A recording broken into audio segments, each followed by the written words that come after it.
అందరికీ నమస్తే. VTV voice వార్త పొలిటికల్ ఛానల్కు స్వాగతం. రోజు రోజుకి సంచలనం రేపుతున్న బండి భగీరథ్ పోక్సో కేసులో పోలీసులు దర్యాప్తు మరింత వేగవంతం చేశారు.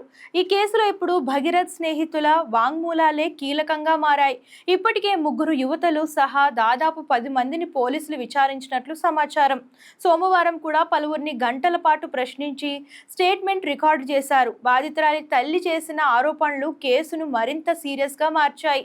నానక్రామ్గూడ అపార్ట్మెంట్ అలాగే మోయినాబాద్ ఫామ్ హౌస్లలో జరిగిన ఘటనలకు సంబంధించిన సీసీటీవీ ఫుటేజ్, టెక్నికల్ ఎవిడెన్స్లను పోలీసులు జల్లెడ పడుతున్నారు. మరోవైపు ఇన్స్టాగ్రామ్, స్నాప్చాట్ ద్వారా పరిచయం పెరిగినట్లు గుర్తించిన అధికారులు సోషల్ మీడియా చాట్లు, కాల్ రికార్డులు, వాట్సాప్ డేటాను ఫోరెన్సిక్ సాయంతో విశ్లేషిస్తున్నారు. ప్రస్తుతం చర్లపల్లి జైల్లో ఉన్న భగీరథ్ను 7 రోజుల కస్టడీకి ఇవ్వాలంటూ పోలీసులు కోర్టును ఆశ్రయించనున్నారు. కస్టడీలోకి తీసుకున్న తర్వాత మరిన్ని షాకింగ్ విషయాలు బయటపడే అవకాశం ఉందని ప్రచారం జరుగుతుంది. ఈ కేసు ఇప్పుడు తెలంగాణ వ్యాప్తంగా హాట్ టాపిక్గా మారింది. దర్యాప్తులో బయటపడే ప్రతి కొత్త అంశం సంచలనంగా మారుతుంది. సో మరి బండి భగీరథ్ గురించి కామెంట్స్ చేసేయండి. అండ్ ఇలాంటి లేటెస్ట్ న్యూస్ కోసం ఛానల్ని ఫాలో అవడం, సబ్స్క్రైబ్ చేయడం మర్చిపోకండి.